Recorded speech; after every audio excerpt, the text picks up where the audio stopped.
adesso che si disputerà la sfida tra Anime Master, campione in carica, e uno sconosciuto con una piccola pistola chiamato Luigi D'Andrea. Siete pronti ragazzi? Siete pronti ragazzi? 3, 2, 1, via!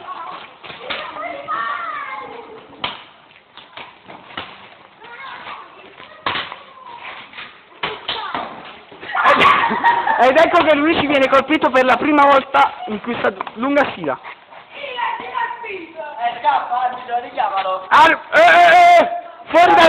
Fuori dal campo di gioco, entra subito, entro 10 secondi verrà eliminato.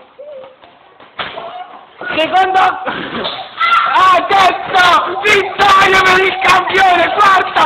Quinta! Sesta! Settimo! Ottavo colpo! Nono! Vinto!